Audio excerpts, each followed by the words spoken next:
Remember, say your name, what do you do, where are you from, and address your question to the first or second speakers or to both of them.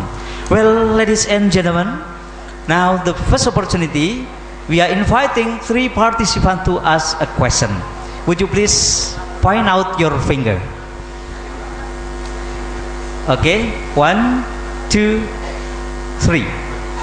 1, 2, 3. Okay, the first, come forward. Yeah.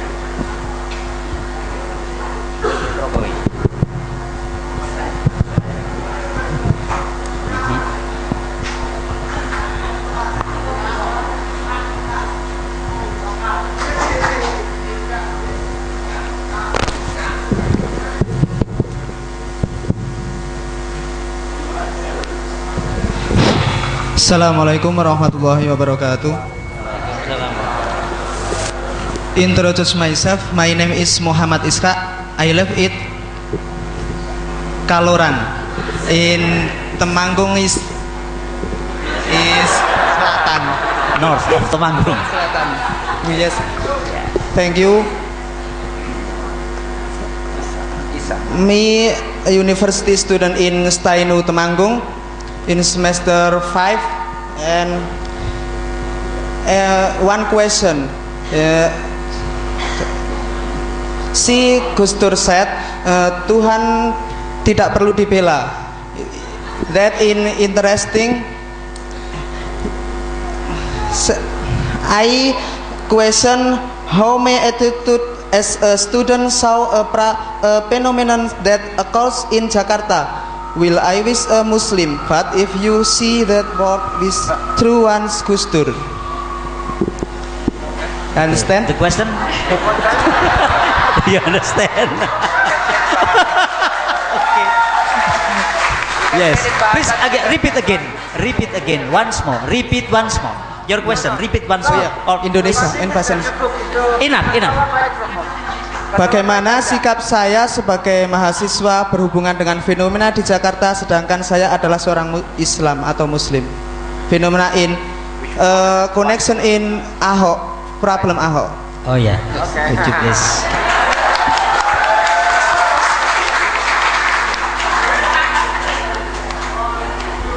Good, thanks for the verse. Okay, the second one from yeah.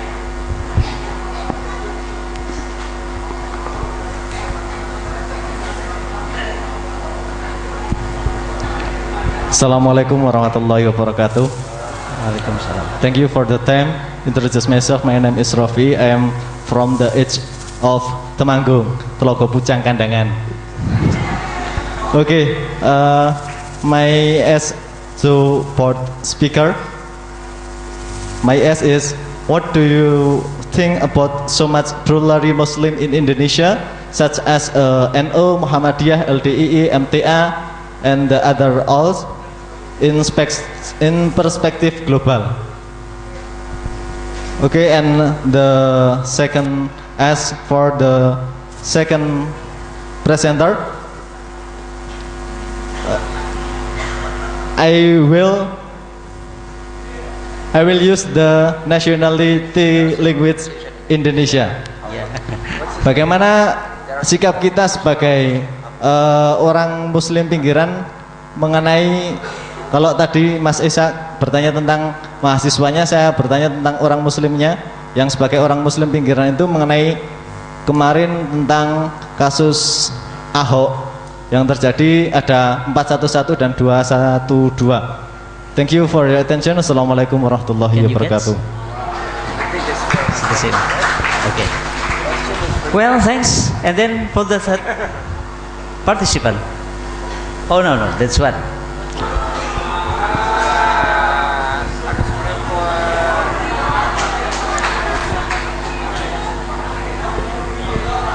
Okay, assalamualaikum warahmatullahi wabarakatuh. Waalaikumsalam. Introduce myself. My name is Roni Nefriadi. I am from STAINU Temanggung. I am grade in 5 semester. I have a question to the one speaker, Mr. Gregory Venerable. Okay. Um, until now, we just know about the Islam Rahmatul Alamin with the Indonesian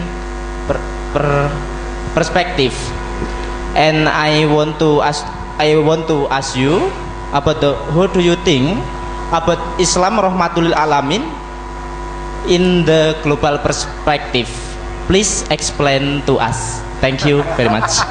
Assalamualaikum. Excellent question. Applause for 3 participants who have the live for the question. Well, now I think both of you can answer the question. So begin with Mr. Gregory or Mr. Rafiq first. Mr. Greg first. Time is yours, Mr. Greg. Thank you you have very good questions. And untuk Mas Isa, tidak masalah bahasa, masalah saya. Maaf, your English is good. Please keep using it, all 3 of you. So please, jangan takut, ya.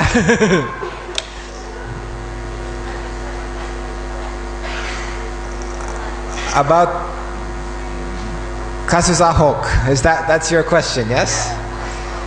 So on one hand, I am not Indonesian citizen, so I am not qualified to speak as a voter. I can't vote in Jakarta. But I think the reason I suggested that we think about theologies of citizenship is that the way that especially this case in the courts now is being used to take him down suggests that we don't have a theology of citizenship yet.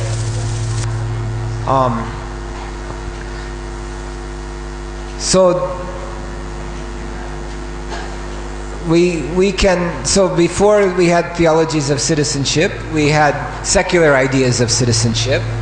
So for example, every country in the world has a constitution except one. And constitutions, the first one was written in my country in 230 some years ago. And in it, there is no place for religion. The word religion appears only twice in the Constitution. Once as freedom of religion, and once as there is no religious test for office. So from the beginning, the national office had no requirement of religion.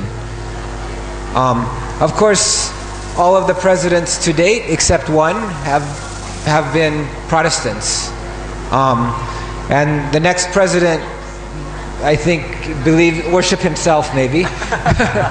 But so we have the principle, but we haven't succeeded with the practice in terms of what the founders believed, that what was required to be president was commitment to the good of all, commitment to what they called virtue, which for them did not require religion. For them, religion was meant to be a private thing. And for them, public service was based on reason and based on virtue, which meant service to the common good. I think the paradigm of civic pluralism that I was mentioning at the beginning has some similar assumptions, but less strict than theirs. Its assumptions are that we have some rules about how to participate in the political system.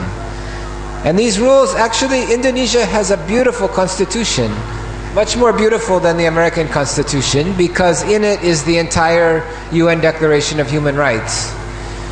So if we follow those rules, we have a standard to hold Ahok to, and to every other politician. We don't, and that a standard that is based on being part of one Indonesia, one Nusantara, right? That emphasizes, I guess the Antara part means between, right? So the betweenness of us. not just of islands, but of people. And that's an ethical question, rather than whether we have an informative reading of a text that,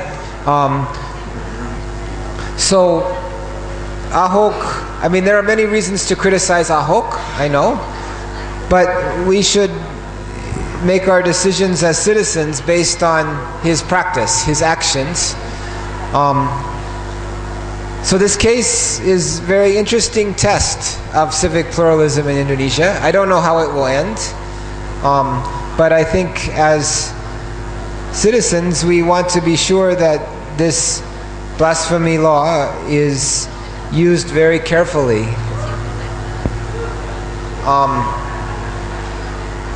So the second question about global perspective on Islamic organizations in Indonesia. So what I see in Indonesia is a push and pull. A push and pull between many kinds of organizations. And what I see most is that STAINU and Muhammadiyah, in their commitment to democracy and their commitment to a plural society, are strong enough to push back. Sometimes the push goes too far and sometimes comes back, but I think there is in this sense that Indonesia has always been plural, and the sense that most Indonesians I meet quickly tell you, oh yeah, my tante saya orang Kristen, or something like that. In our families and in our villages, for the most part, we already live in a plural way in which we take care of each other. So I think most Indonesians are willing to push that to the way of living in politics. But so the case that I show you at the beginning, that I mean, where certain groups in Jogja and in other places are very noisy, that also is a test of the system as a whole. So when we hear that FOE or FPI or FJE can bully people, we have to ask, where are the people that stop the bullies, right? I mean, stopping bullying, whether it's in school or in society, belongs to the people who are watching. And so, for example, when the Pesantren Waria in Jogja was shut down by FPI or FOE? FPI in February, they did it by scaring the neighbors. So that push and pull of having strength enough to recognize the neighbor who is less weak or to follow the one who is noisy, that is about the Antara question. So how do we... and I'm convinced that it's already in our religious traditions, already there, this push, the ethics of taking care of each other. I mean, many years ago in Jordan there was the common word between us, and love God, love neighbor. These are not difficult ideas, but the difficult idea is, who is my neighbor? And so it's up to people to extend the circle of neighborliness to include the vulnerable. And Rahmat Alamin, in a global perspective, I'm not a theologian of Islam, so I don't know how to answer that question, but the way I interpret the phrase is not what Islam is or what Christianity is, but what it ought to be. And I interpret it as the challenge that we think of when we pray, when we believe, when we perform religion, that we think, what is untuk apa? And that phrase, when I first heard it, capture what I hope that Christianity can also be, although masih belum, I think, but it's a challenge. So agama untuk apa also, right? And we know that agama, I mean, religion is a category in Indonesia that is both regulated by the government. Everybody, with certain exceptions, must have agama on their KTP, etc., etc. And those who do not face discrimination, and agama is also lived. We know also that it's something that we are educated into, whether the education that all children have is mono-religious or there is the possibility of inter-religious education, again, antara. We also know that there is diversity inside each religion. So how to also consider that the blessing of loving our neighbor is also for the diversity within as well as the diversity across. Okay.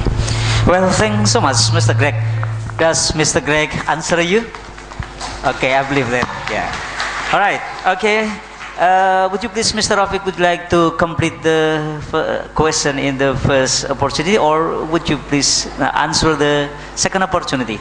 Well, Mr. Ali Irfan, or would you explain at the answer? Right. Okay, thank you. I suppose Pak Greg already answered the questions. Let me say it by how is our position in the case of Ahok. So I don't want to answer whether we need to be pro or anti Ahok, because whoever we are, we couldn't vote for Ahok. Kita maksudnya nggak bisa milih Ahok juga gitu kan, nggak bisa milih Ahok juga nggak bisa milih Anies juga nggak bisa milih Agus gitu kan. Kan sama-sama kan KTP-nya Temanggung, Pak. our ID is Temanggung. But I do agree with Pak Greg. The case of Ahok and many cases in Indonesia is actually the test of our Indonesianness, our Indonesia. That's actually the last sentence that I said in my slide. Yeah, about the contestation. That's not only in the age, even in the center. The character of religion is because the way of being religious is many. Yes, the way of being religious is many. It's not one.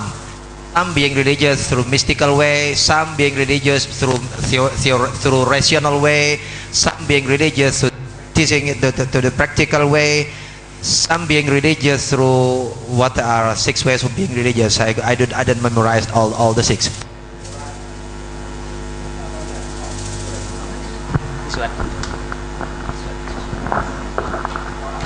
So what I want to say that we will always face the differences of the way understanding religion.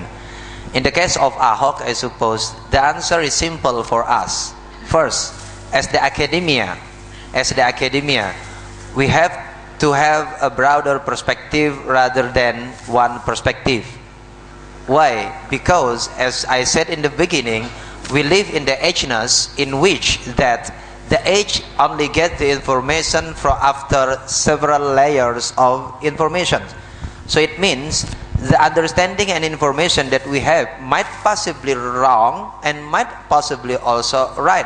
So whether Ahok can be leader of Muslim majority or not, we can refer to the differences of the opinion among the ulamas. Some say yes, some say no. That's up to you. In which position you'd like to have. And I couldn't ask you. I couldn't force you to be in one of the positions. And I do agree also that with the Gus Dur saying, we don't need to. Tuhan tidak perlu dibela. We don't need to do something to help God. God accepts that. In tansurullah yansurkum. We want to help God by practicing religion in the best way, not by saying we need to protect God. God doesn't need our protections. That's, I suppose, the answer, because sorry to say, in this case some of the political issues are also getting involved, some religious issues also getting involved. So for me as the academia, it's a bit difficult for me to give the exact answer. That's actually the position. Yeah. And the second things about the various organizations of Islam in Indonesia, that's what I said in the beginning. That's the character of ageness. The character of ageness, there is always contestations. So we couldn't find it, and we couldn't think that we will be one organizations of Muslim in Indonesia, only one, that everybody will do it. Even, let me see, don't talk too far. We can talk a bit closer to us. Even among the follower of Nahdlatul Ulama, we could find various position. Ya, jadi nggak usah jauh-jauh, nggak usah mikir organisasi yang banyak. Di kalangan NU saja itu bisa beda pendapat, apalagi kalau sudah beda pendapatan, itu lain perkara lagi. Iya, so the differences is actually kinds of the sunnatullah, but what is important for us is the way we handle it, or we cope with the differences. That's actually what we need to do. And I by myself, I learned much from the Masyayikh in Nahdlatul Ulama. I learned much from the because you see, among the Shaykh in Nahdlatul Ulama, actually they're not always in the same position. They're sometimes in the different position. But there are always have a very smooth way to cope with the issue. And ya, jadi di kalangan NU sendiri kan biasa terjadi perbedaan, dan saya belajar banyak dari para alim, para masyayikh, mungkin sebagian besar juga ada di sini, bagaimana menghadapi perbedaan-perbedaan itu. So the issue is not the differences that we need to eradicate, bukan perbedaannya yang mau kita buang, tetapi kita belajar bagaimana menghadapi perbedaan itu dengan cara yang smooth, bijak, dan tidak bermusuhan. Okay, applause for both of our speaker.